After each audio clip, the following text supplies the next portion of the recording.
ఉన్నతమైన నామమును బట్టి కూడి చేరిన మీ అందరికీ వందనాలు తెలియజేస్తున్నాం. ఆత్మీయ తండ్రి గారు, మా మిస్సెస్ని ప్రభు రక్షణలోకి నడిపించినటువంటి ఆత్మీయ తల్లి గారు, వారి పేర్లు జేకబాయి గారు, రూపు సిస్టర్ గారు. వారు చాలా ఉన్నతమైనటువంటి చదువులు చదివారు, డాక్టరేట్లు చేశారు. వారు కాలేజీ ప్రిన్సిపాల్స్గా కొన్ని చోట్ల పనిచేస్తూ వారు ప్రభు యొక్క రక్షణ ఎరిగిన వారు కాబట్టి ఆశ కంటే, వారి యొక్క ఆధిక్యతల కంటే ఆత్మ భారం కలిగినటువంటి దీన సేవకులు అయ్యగారు, అమ్మగారు. వారిని బట్టి మనందరం కూడా ఒకసారి స్తుతులు దేవుని మహిమకరంగా చెల్లిద్దాం. దేవునికి స్తోత్రం. ప్రభునందు ప్రియమైన దేవుని బిడ్డలారా, నేను 1977వ సంవత్సరంలో Visakhapatnam state bank of India main బ్రాంచ్లో ఒక గుమస్తాగా టైపిస్ట్గా నేను జాయిన్ అయ్యాను. 1977వ సంవత్సరంలో నాకు ఫెలోషిప్ తెలియదు. 78వ సంవత్సరం నుంచి నేను ఫెలోషిప్కి వెళ్ళడం ప్రారంభించాను. నా సాక్ష్యము కొంతమందికి తెలుసు. నేను చాలా భయంకరంగా జీవించేవాడిని.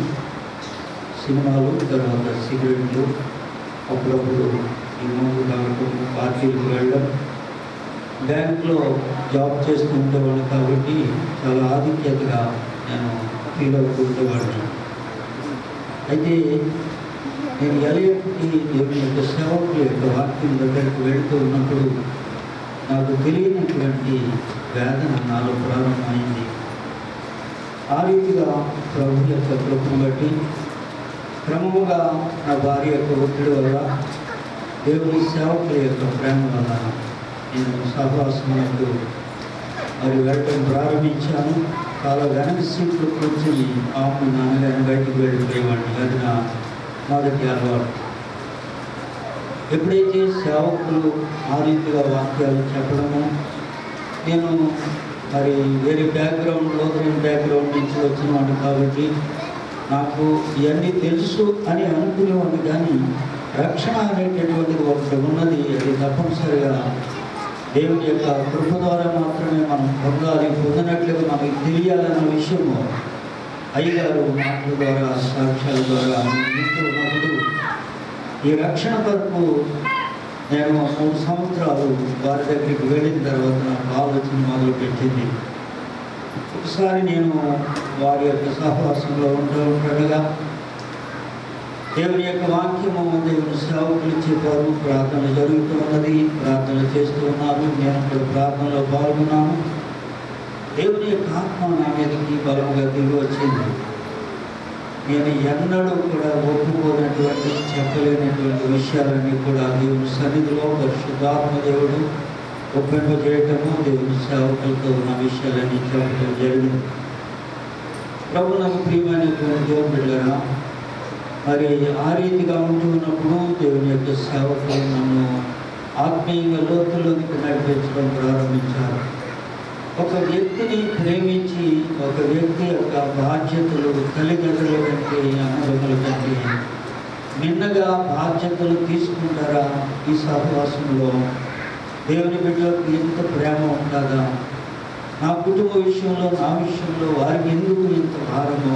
నేను కూడా ఒక క్రిస్టియన్ బ్యాక్గ్రౌండ్ నుంచి వచ్చిన వాడిని కదా అని అనుకునేవాడిని తప్ప నిజంగా దేవుడు అంటే ఎవరు, దేవుడి సేవ అంటే ఏంటి, వాక్యం అంటే ఏంటి నాకు తెలియదు.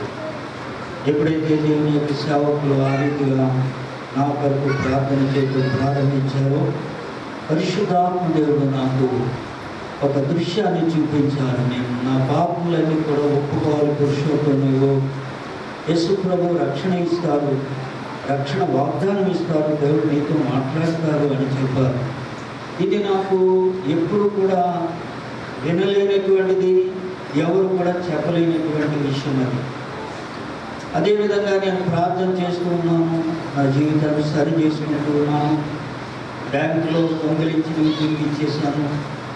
తర్వాత అన్నీ మా గ్రామంలోకి వెళ్ళాము. రైతుల దగ్గర పొలాల్లో నేను చేసిన నా తల్లిదండ్రులకు, నా అత్తమామలకు, నా అన్నదమ్ములకు విరోధంగా చేసిన అన్నీ కూడా ఒక చిన్న పిల్లవాడు ఏ విధంగా ఏడుస్తాడో ఆ విధంగా నేను కన్నీరు పెట్టి ఏడ్చి ప్రతి చిన్న విషయం కూడా మరి భయపడకుండా దేవుని సన్నిధిలో పరిశుద్ధ దేవుడు నడిపించాలి. అన్నీ బాగానే ఉన్నాయి, కానీ నాలో ఒక రక్షణ వాగ్దానము వచ్చింది. యెషయా గ్రంథము 43వ అధ్యాయము 25వ వచనం ద్వారా దేవుడు నాతో మాట్లాడారు. నేనే నా చిత్తానుసారంగా నీ అతిక్రమలను తుడిచివేయించున్నాను, నేను నీ పాపమును జ్ఞాపకం చేసుకున్నాను. ఎప్పుడైతే వాగ్దానం వచ్చిందో నేను చాలా సంతోషంతో దేవుడి సేవకుల దగ్గరికి వెళ్ళి దేవుడు నాతో మాట్లాడాడండి, దేవుడు నాకు కనబడ్డాడండి, ఇవన్నీ చెప్తూ ఉన్నాను. దేవుడి సేవకులు నా కొరకు పరలోకంలో దేవుని యొక్క సన్నిధిలో విజ్ఞాపన చేస్తూ ఉన్నారు. ఆ విషయాన్ని నేను ఎప్పటికీ కూడా మర్చిపోలేను. ఆయన కన్నీటి ప్రార్థన, ఆయన దేవుని ప్రార్థన. ఒక ఆత్మ కొరకు ఇంత బాగా సేవకులు ప్రార్థన చేస్తారు. ఒక ఆత్మ కొరకు ఎంత ఉపవాసం ఉంటారా, కన్నీరు పెడతారా, సేవకుల యొక్క బాధ్యత ఎలా ఉంటారా అనేటటువంటి ఆలోచన, అవగాహన ఆ దినం నాకు పరిశుద్ధాత్మ దేవుడు బోధించారు. ఎప్పుడైతే ఈ యొక్క వాగ్దానం వచ్చిందో నేను చాలా సంతోషంతో గంతులు వేస్తూ నా భార్య దగ్గరికి వెళ్ళి, నా భార్య కూడా పశ్చాత్తాపడుతుంది.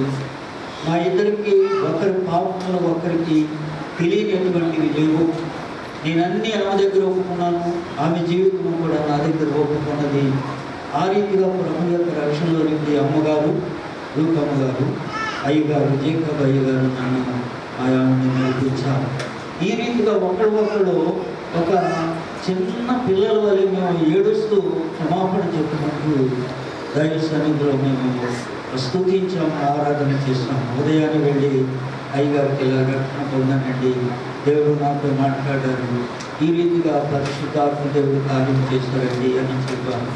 యేసు ప్రభు శిలువ మధ్యాకాశంలో కనబడ్డది. నేను ఒక చేప పులుసు లేని ఆ యొక్క ఒళ్ళంతా ఉన్నది. ఆ రక్తము ఎప్పుడైతే నా మీద పడ్డదో ఆ పులుసు అంతా విడిపోయి నేను శిలువకు సమానంగా వెళ్ళిపోయాను. ఇలాంటి అనుభవాలు ఒకదాని తర్వాత ఒకటి ప్రతిదినం కూడా దేవుడు నాతో మాట్లాడడము ఒక అనుభవంగా నేను అది పొందుకున్నాను. తర్వాత నాకు జరిగింది ఏంటంటే, దేవుడు నాతో మాట్లాడారు, నువ్వు క్రిస్టియన్గా డిక్లేర్ చేయాలి. అంతవరకు కూడా నేను షెడ్యూల్డ్ క్యాస్ట్ రిజర్వేషన్లో నాకు ఉద్యోగం వచ్చింది. నేను అన్ని వ్యసనాల నుంచి విడుదల పొందాను. సినిమాలకు వెళ్ళేవాడిని, సిగరెట్లు తాగేవాడిని, బార్ అండ్ రెస్టారెంట్కి వెళ్ళేవాడిని. నేను లేకుండా నా స్నేహితులు సంతోషంగా ఉండేవారు కాదు. నేను ఒక మాట మాట్లాడితే వాళ్ళు 100 సార్లు నవ్వుకునేవారు. అలాంటి బలహీనమైనటువంటి అనుభవాలు నాలో ఎన్నో ఉండేవి. ఎప్పుడైతే ప్రభు రక్షణ ఇచ్చారో నా జీవితంలో సంతోషం వచ్చింది. కానీ దేవుడు మాట్లాడుతూ ఉన్నారు, నీవు బ్యాంకులో నాకు సాక్షిగా ఉండాలి అని. పిల్లల ఒక్క విషయం జరిగింది. నేను బ్యాంకులో 1977 నవంబర్ 15వ తారీఖున నేను ఉద్యోగంలో జాయిన్ అయ్యాను. చాలా సంతోషకరమైనటువంటి దినం అది. నేను ఉద్యోగంలో జాయిన్ అయిన ఆ బ్రాంచ్ మేనేజర్ చెప్పారు, నీ పేరు Purushottam, it is all right, no problem. కానీ మీ తండ్రి గారి పేరు దేవదాస్, మీ మదర్ పేరు మరియమ్మ. అప్పుడు నేను చెప్పాను, దేవదాస్ సినిమా చూసి అప్పుడు పెట్టుకుంటారండి మన డాడీకి. అబద్ధాలు చెప్పడంలో నెంబర్ 1గా ఉండేవాడిని. కాబట్టి అలాగా తప్పించుకోవడానికి అలా చెప్పాను. మరియమ్మ అంటే అప్పుడు ఏదో మొక్కుబడి ఉంటుందండి వాళ్ళకి. కాబట్టి నో, అది ఎంత మాత్రం కుదరదు. అతనేమో తమిళియన్ బ్రాహ్మణ్, అతను ఏదో మాట్లాడుతూ ఉంటుంటే మనకు వచ్చి రాని ఇంగ్లీష్లో మనం చెప్తూ ఉండేవాళ్ళు. అది ఎంత మాత్రం కూడా కుదరదని చెప్పారు. మరి ఏం చేయమంటారని అంటే, నేను కానీ నా పేరెంట్స్ కానీ నా కుటుంబ సభ్యులు ఎవరు కూడా క్రైస్తవులు కాదని రాసిస్తే అప్పుడు నీకు ఈ జాబ్ ఇస్తాం, దాంట్లో జాయిన్ అవుతారు కానీ అన్నారు. అప్పటికి ఈ యొక్క విశాఖపట్నంలో ఆర్ఎం ఆఫీస్ కానీ డీజీఎం ఆఫీసులు కానీ లేవు, అంత హైదరాబాదే. కాబట్టి బ్రాంచ్ మేనేజర్ చాలా పెద్ద బ్రాంచ్, అయితే 200 మంది స్టాఫ్ ఉండే బ్రాంచ్. ఆయన తమిళను ఎప్పుడైతే ఈ మాట చెప్పాడో, నాకు ఉద్యోగం కావాలి, అప్పటికే పెళ్ళయింది, పెద్దబాబు పుట్టాడు, రెండాయన కూడా పుట్టాడు. ఇవన్నీ గమనించుకున్న తర్వాత ఉద్యోగం కంటే ప్రాముఖ్యమైతే లేదు కాబట్టి ఉద్యోగం కావాలని రాసిచ్చేసాను. రాసిచ్చిన సంగతే నాకు తర్వాత మారు మనసు పొందిన తర్వాత పరిశుద్ధాత్మ దేవుడు నీవు క్రిస్టియన్గా డిక్లేర్ చేయమన్న తర్వాత అర్థమైంది.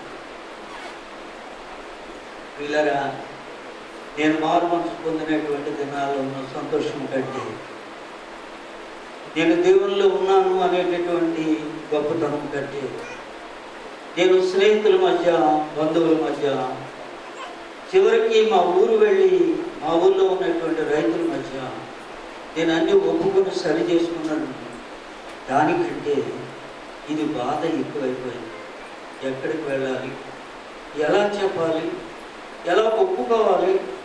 ఒప్పుకుంటే జైల్లో పెడతారు, ఒప్పుకోకపోతే దేవుడు ఏమో నరకానికి దోసేస్తాడు. ఈ రెండింటి మధ్య ఇరుక్కుని పడిపోయాను నేను. వీళ్ళరా 15 రోజులు నైట్స్ భోజనం చేయలేదు. పగలు కూడా భోజనం చేసేవాళ్ళు కాదు, నాకైతే తెలీదు. ఒక పిచ్చివాళ్ళగా నేను అయిపోయాను. కన్నీరు పెట్టి ఉపవాసం ఉండి ప్రార్థన చేసి ఇర్మియా గ్రంథము 32వ అధ్యాయము 27వ వచనము దేవుడు నాతో స్వరంతో మాట్లాడడం ప్రారంభించాడు. నేను యెహోవాను, సర్వ శరీరులకు దేవుడను, నాకు అసాధ్యమైనది ఏదైనా ఉండునా? నేను యెహోవాను, సర్వ శరీరులకు దేవుడను, నాకు అసాధ్యమైనది ఏదైనా ఉండునా? చదివనే కానీ ఆ మాటలు నా యొక్క ఆత్మలో, నా హృదయంలో టంగు అని మోగిపోతూ ఉన్నాయి. నాకు తెలియనటువంటి ధైర్యం వచ్చింది, నాకు తెలియనటువంటి శక్తి వచ్చింది. అంతవరకు లేవలేనటువంటి, మాట్లాడలేనటువంటి నేను నా భార్య దగ్గరికి వెళ్ళి రోజు దేవుడు నాతో మాట్లాడాడు. ఏమని మాట్లాడారండి? ఇర్మియా 32:27 వచనం ద్వారా మాట్లాడారు. నేను యెహోవాను, సర్వ శరీరులకు దేవుడను, నాకు అసాధ్యమైనది ఏదైనా ఉందని మాట్లాడాడు. చాలండి ఆ మాట. నీకు ఉద్యోగం ఉన్న ఒకటే, ఉద్యోగం పోయినా ఒకటే, ఆ దేవుడే చూసుకుంటారు. దేవునికి మహిమని ఆవిడ స్తుతించి గంతులు వేసి మేము ప్రార్థన చేసుకున్నాము. ఉదయాన్నే నా సాక్ష్యం తెలుగులో రాశాను. అయ్యగారు దాన్ని ఇంగ్లీష్లో తర్జుమా చేశారు. టైప్ చేసుకున్నాను, నేను టైపిస్ట్ కాబట్టి టైప్ చేసుకుని సంతకం పెట్టి బ్రాంచ్ మేనేజర్ దగ్గరికి వెళ్ళాను. క్రిస్టియన్గా నాకు మెడ్రాస్లో బాప్టిస్ట్ నుంచి సర్టిఫికేట్ ఇచ్చారు. నా క్రిస్టియన్ సర్టిఫికేట్ కూడా దానికి యాడ్ చేశాను. ఈ రెండు పట్టుకుని వెళ్ళి బ్రాంచ్ అయిపోయిన తర్వాత నిలబడ్డాను. పురుషోత్తం అయ్యా స్టాండింగ్ హియర్ అని అడిగారు. ఎందుకు నిలబడ్డాను ఇక్కడ? అయ్యా, నేను ఒక లెటర్ ఇవ్వాలని వచ్చానండి. ఏంటి లెటర్? ఇలా పట్టుకెళ్ళిన తర్వాత అది ఇంగ్లీష్లో ఉన్నది కాబట్టి ఆయనకి తగినటువంటి లాంగ్వేజ్లో ఆ స్టాండర్డ్లో దాన్ని రాశారు కాబట్టి మరి దేవుని కృపను బట్టి ఆయన చదువుతున్నాను. ఏంటి, నువ్వు క్రిస్టియన్గా డిక్లేర్ చేస్తున్నావు? అవును. ఈ మీదకి ఎంక్వైరీ వస్తారు, పర్వాలేదు. నీ ఉద్యోగం పోతే అడుగుకుంటావు, నీకు తెలుసా? పర్వాలేదు. ఎందుకు ఎంతో మొండి ధైర్యంగా మాట్లాడుతున్నాను? ఆ దేవుడు నన్ను రక్షించాలని ఉంటాడు. నేను ఒకప్పుడు త్రాగుబోతునండి, ఒకప్పుడు సినిమాలు చూస్తాను, ఒకప్పుడు సిగరెట్లు 12.5 సంవత్సరాలు సిగరెట్లు కంటిన్యూస్గా తాగాను. నా జీవితంలో నాకు నెమ్మది లేనప్పుడు నన్ను ప్రభు రక్షణలోనికి దైవ సేవకులు నడిపించారండి. దేవుడు నాతో మాట్లాడాడు.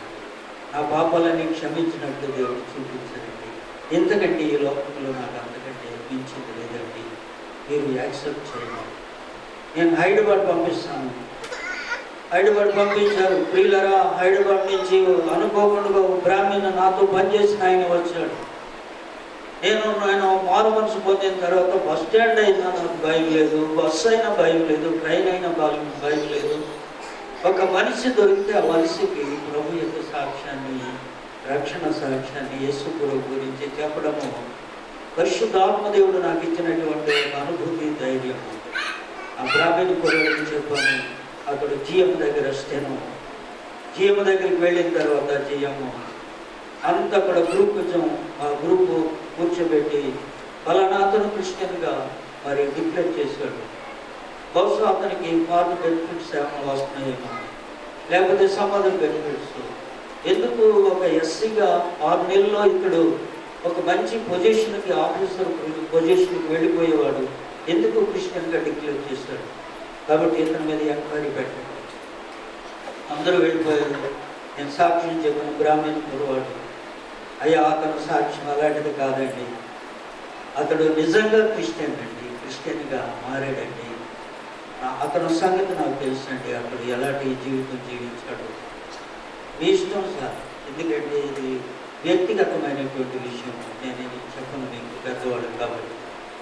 ఆయన మనస్సులో పరిశుద్ధ ఆత్మదేవుడు కార్యం జరిగించి వెంటనే ఆయన దాన్ని ఎంక్వైరీ ఆఫ్ చేసి నాకు అప్పుడు సర్వీస్ షీట్ల మీద రాసేవారు.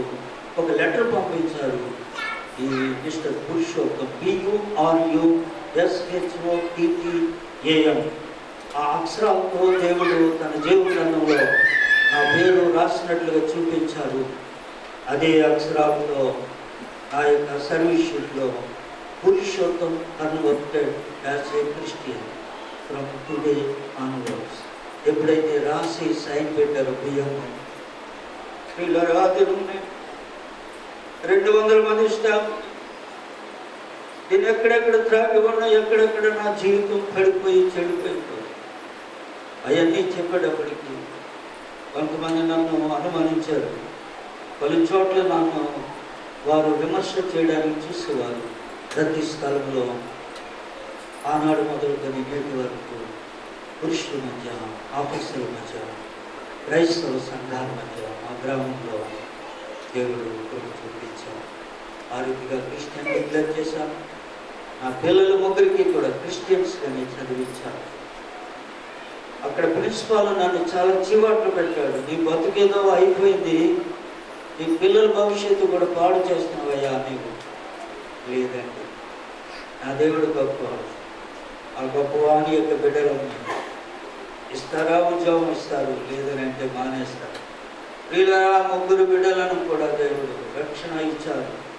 జార్జి బాబు యొక్క రక్షణ వాగ్దానము దేవుని యొక్క సన్నిధిలో, మరి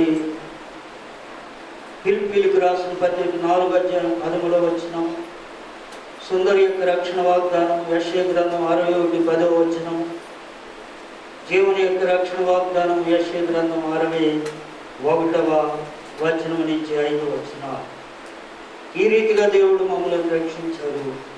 రక్షించిన తర్వాత దేవుడి సేవకులతో అన్ని విషయాలు కూడా చెప్పుకునేవాడిని. నాకు ఆత్మీయ తండ్రి, ఆత్మ అన్నయ్య నన్ను ప్రేమించినవాడు. నా కొరకు ఆయన సంవత్సరాన్ని కూడా ఎక్కువ సమయం నాతో గడపడానికి ఇష్టపడేవాడు. కానీ దేవుడు పరిశుద్ధ పరిచర్య నిమిత్తము 1992 జూన్ 7వ తారీఖున DJS గారు, డాక్టర్ DJS దినకర్ గారి మీటింగ్స్లో పరిశుద్ధాత్మ దేవుడు అభిషేకం చేశారు. నా భార్యను అభిషేకం చేశారు. అప్పటి నుంచి మేము సేవ ప్రత్యేకంగా ప్రారంభించడం జరిగింది. మద్దిలపాలెంలో సేవ ప్రారంభించాము. మద్దిలపాలెంలో మా సేవ యొక్క దృక్పథం ఏంటంటే 5వ కుటుంబాలు ప్రభు రక్షణకు రావాలి. మేము ఉంటున్న ఇల్లు పూర్ణ మార్కెట్, ఆ యొక్క మరి ఆంజనేయుల టెంపుల్ యొక్క పూజారి గారి ఇల్లు అది దేవుడు చూపించారు. అందులో మేము ప్రార్థన ప్రారంభించి నేటి దినం వరకు అదే ఇంట్లో ఒక పైన కూడా ఇలాగే హాలు కట్టి ప్రార్థన జరిపిస్తున్నాం. తర్వాత దేవుడు ఎండాడు నడిపించాడు. ఎండాడు ప్రజలు పాత జీవితం వేరు, నేటి జీవితం వేరు. ఎండాడ రావాలంటే కష్టంగా ఉండేది. నేటి దిన ఎండాడ ఒక టౌన్లో, ఒక హార్ట్ ఆఫ్ ద టౌన్ లాగా మారిపోయింది. మంగళగిరి రోడ్డు రాబోతూ ఉంది. గీతం యూనివర్సిటీ, ఎన్నో గొప్ప గొప్ప అపార్ట్మెంట్స్, చాలా రకాలుగా మరి క్రికెట్ గ్రౌండ్ ఇవన్నీ కూడా దగ్గరలో ఉన్నాయి. కాబట్టి దేవుని యొక్క సన్నిధిలో ప్రభు యొక్క కృపను బట్టి దేవుడు మమ్మల్ని రక్షించి, నా భార్యను రక్షించి, దైవ సన్నిధిలో నా కుమారులను, నా పాడండ్రులను రక్షించి, పెద్దబాబుకి 2 బిడ్డలు, మగబిడ్డ ఆడబిడ్డ. రెండో ఆయన సుందర్ సింగ్, ఆయనకి 2 బిడ్డలు, 2 మగబిడ్డలే. నా ఆఖరి కుమారుడు, నా 2వ కోడలు, వాళ్ళిద్దరికీ స్టేట్ బ్యాంక్ ఆఫ్ ఇండియాలోనే నేను జాబ్ రిజైన్ చేసిన తర్వాత దేవుడు రిటైర్మెంట్లోకి నన్ను రిజైన్ చేసి వెళ్ళిపోయిన తర్వాత ఇద్దరికి కూడా ఒకేసారి జాబ్స్ ఇచ్చారు. మరి 3 బిడ్డలు కూడా ఈ యొక్క విశాఖపట్నంలో దేవుని యొక్క ఉన్నతమైనటువంటి పరిషత్ పరిచర్య చేయడానికి ఇంత కృప చూపించిన దేవునికి, మమ్మలను ప్రభు యొక్క రక్షణలోనికి నడిపించిన దైవజనులు గారికి, మరి సంఘం తరఫున, ఆ కుటుంబం తరఫున నిండు వందనాలు తెలియజేస్తూ ఇంతటితో మరి ఈ యొక్క మన సాక్ష్యాన్ని ముగిస్తున్నాం. Thank you very much. దేవునికి మహిమ కలుగును గాక. హల్లెలూయా. 10 మంది కుష్టి వ్యాధి కలిగిన వారు స్వస్థత పొందారు, కానీ ఒక్కడు మాత్రమే వెనక్కి వచ్చి దేవుని మహిమార్థమై దేవుని కొరకు జీవించినట్టుగా బైబిల్ గ్రంథంలో మనం చూస్తాం. సేవకులుగా తయారవడం, సేవకులుగా సిద్ధపడడం, రక్షణ పొందడం అన్నది ఒక భాగమైతే, తిరిగి మరలా సేవ చేసే కుటుంబంగా మారడం అన్నది పురుషోత్తం గారి కుటుంబంలో జరిగింది. ఇది కేవలము దేవుని యొక్క ఆత్మ నడిపింపు, దైవ నడిపింపు, దైవ సేవకులైన జాకోబ్ గారి యొక్క ఆశీర్వాదము, వారి యొక్క ప్రార్థన. ఏ సంఘ కాపురి అయినా కోరేది ఒకటే, తన బిడ్డలు ఆశీర్వదింపబడాలి, దేవుని కొరకు జీవించాలి. ఇటువంటి దైవ సేవకుని కుటుంబముగా అనేక మంది మా ఫ్యామిలీని చూసినప్పుడు ఒకటే మాట అంటారు, మీ బ్యాక్గ్రౌండ్ ఏంటంటే అని అడుగుతారు, మీరు ఎక్కడి నుంచి వచ్చారని అడుగుతారు. నేను ఒకటే చెప్తాను, మేము ఎల్ఎఫ్ బ్యాక్గ్రౌండ్ కానీ యాకోబు గారి సంఘం ద్వారా మేము మేలు పొందుకున్నాం.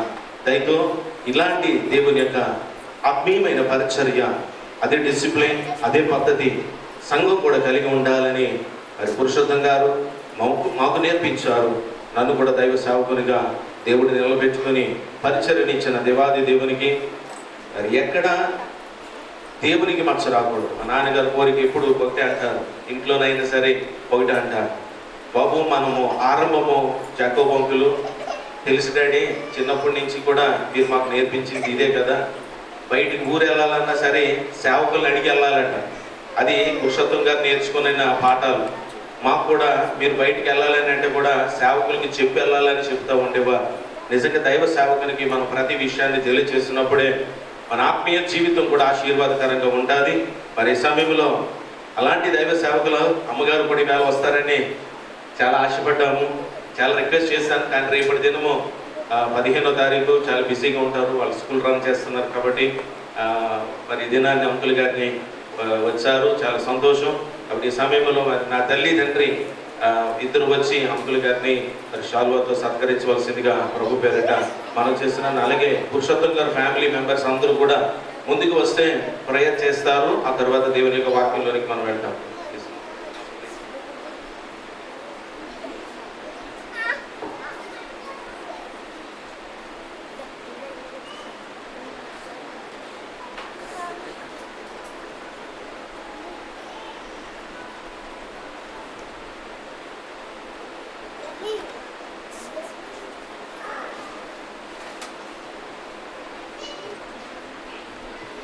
చిన్న అమౌంట్ కూడా మరి ఇవ్వడానికి మరి నాకు ఇష్టపడుతున్నారు.